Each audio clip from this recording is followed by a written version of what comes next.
o meu pai tem olhos claros, a minha mãe também tem olhos claros, e eu, olha, preto, preto, preto. Será que eu sou adotado? Será que eu sou filho do carteiro? Calma lá, meu amiguinho, meu amiguinha. Hoje nós vamos entrar no famoso e mirabolante mundo da genética.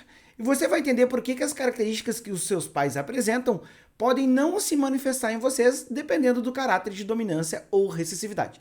Então, se você acha que a genética é um conteúdo importante, já compartilha aí com aquele teu amiguinho, amiguinha que vai fazer a prova. Deixa qualquer dúvida nos comentários e solta o dedo no like, porque o conteúdo aqui é de qualidade, beleza? Vamos dar sequência aqui então. Primeira coisa que vocês têm que saber. O que é a genética? A genética nada mais é do que a ciência que estuda os genes. Sor, e o que são os genes? Bom, isso eu vou explicar aqui na tela, então acompanhe aqui. Primeira coisa que a gente tem que saber. Os genes, pessoal, são uma sequência do DNA, uma partezinha pequena, que pode ou não expressar uma característica, uma proteína. Então, toma nota desse conceitinho que ele é muito importante. Acompanhe aqui com o soro. Olha lá. Gene. Sequência do DNA com capacidade de expressar um polipeptídeo, uma proteína.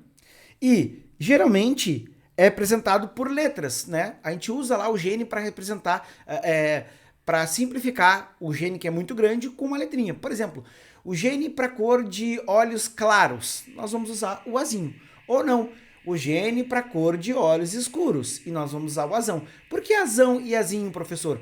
Geralmente, características que são dominantes por convenção genética, nós deixamos com a letra maiúscula. Já aquelas características que são recessivas, deixamos em letra minúscula. Mas lembrando, a letra é só um símbolo. A gente pode usar também outras coisas. A gente pode usar números, né? São infinitos as possibilidades. Nós podemos usar outros símbolos, como quadrado, triângulo, bolinha, fórmula geométrica. Mas por convenção a gente usa o A, o B, o C, as letras do alfabeto, que são mais fáceis da gente lembrar. Beleza? Além disso, essas letrinhas do alfabeto, a gente pode usar outro tipo de figuras, como números e formas geométricas. Por convenção, letrinhas, tá bom? Bom, além disso, os genes de cada indivíduo vão formar o que a gente chama de genótipo, ou seja, o conjunto total de genes de um indivíduo é o genótipo dele. E através desse genótipo, ou seja, sabendo quais são os genes que esse indivíduo apresenta, é que nós vamos conseguir calcular a probabilidade, né, de determinada característica ser expressa, se apresentar. Isso é uma coisa interessante. Eu posso ter o gene para uma característica, mas devido ao fato desse gene não ser dominante, ou seja, ele ser recessivo, ele não vai se expressar. Mas os meus filhos podem expressar, mesmo eu não expressando. Isso a gente vai ver daqui a um pouquinho, tá bom? Fenótipo. Bom, gente, fenótipo, eu costumo dizer que são os teus genes se comunicando com o ambiente para expressar uma característica. Por exemplo, aqui no Rio Grande do Sul eu tenho essa tonalidade de pele. Sei lá, eu sou meio moreninho claro, digamos assim. Se eu for para o norte ou nordeste do Brasil, que tem muito mais sol, os meus genes vão perceber que eu mudei de ambiente e vão começar a produzir mais melanina, que é aquela proteína que fica dentro do núcleo, ou melhor dizendo, acima do núcleo das células, protegendo contra a radiação ultravioleta, porque ela é capaz de causar mutações. E na dúvida, eu não quero ter nenhum tipo de mutação, não quero desenvolver um câncer de pele, por exemplo. Então, quando eu saio do Rio Grande do Sul, que tem pouca incidência solar, e passo para o norte e nordeste do Brasil, aquela faixa equatorial, onde tem muito mais sol, os meus genes entendem que eu troquei de ambiente e começam a produzir mais melanina. Logo, o meu fenótipo deixaria de ser esse moreno clarinho para ser um moreno mais médio, um moreno mais escuro. Né? Eu fico mais bronzeado. Mas as partes do meu corpo que não pegam sol, que são abrigadas com roupa, por exemplo, essas partes continuam sendo clarinhas, tal como era aqui no Rio Grande do Sul, porque eu não tenho exposição do sol nessas partes. Então, o que eu quero dizer para vocês? A grosso modo, o fenótipo nada mais é do que o genótipo interagindo com o ambiente. Vamos anotar isso? Ó, genótipo mais o ambiente. Isso é o fenótipo. São as características observáveis. É aquilo que eu consigo ver, né? Ah, o fulano tem cor de cabelo castanho escuro, ou castanho claro, ou loiro médio, ou loiro claro. Fulano tem olhos azuis, olhos mel, olhos verdes, olhos castanho escuro. Então, né, as tonalidades, os tons, as cores que eu consigo observar, isso são fenótipos que o indivíduo apresenta, tais como cor de cabelo, olhos, tons de pele, etc. Então, a gente pode dizer a grossíssimo modo que fenótipos são as características observáveis, sim. Porém, existem algumas características que a gente não consegue observar e também fazem parte do fenótipo. Por exemplo, olhando para mim, qual é meu tipo sanguíneo? Ah, tá na cara que o senhor é O negativo. Acertou, só que não. Olhando para a cara de um indivíduo, não tem como saber qual é o fenótipo dele para tipo sanguíneo. A gente pode ficar chutando, mas não tem como. E se acertar, é na sorte. O meu, né, especificamente, é A positivo. Qual que é o teu? Deixa aí nos comentários. Qual que é o teu tipo sanguíneo? AB ou O? Positivo ou negativo? E os teus pais? Ih, vamos fazer esse cálculo mais tarde, beleza?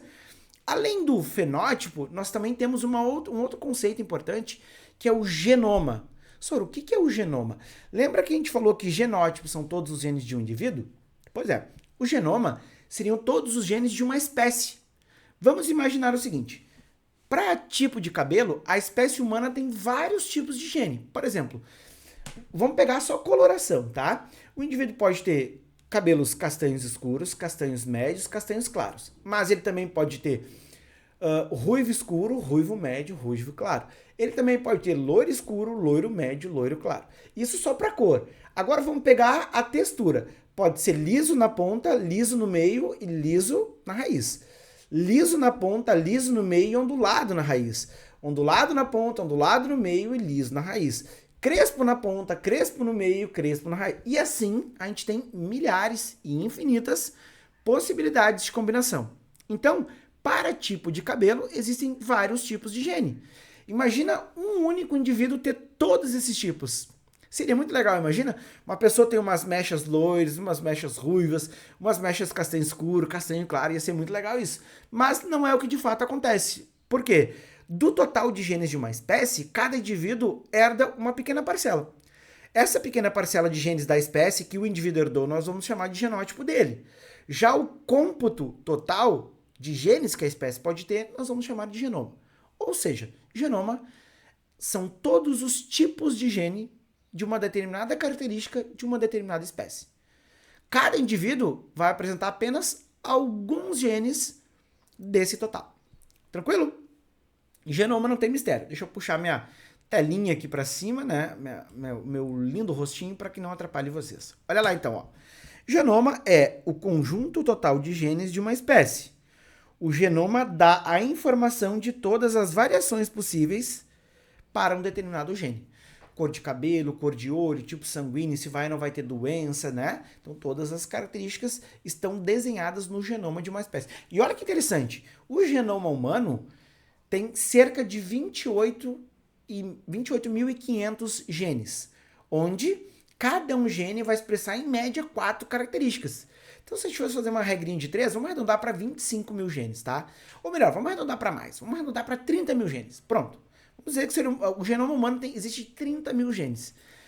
Esses 30 mil genes vão determinar em média 4 características cada gene.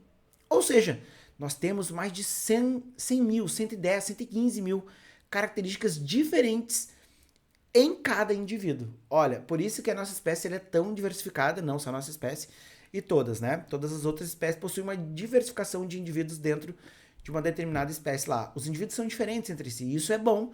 A gente vai ver mais pra frente o porquê que é bom existir variabilidade genética entre os indivíduos, tá bom? Tranquilo, pessoal? Essa primeira partezinha aqui é mais para familiarizar vocês com alguns termos que a gente vai usar mais pra frente, beleza?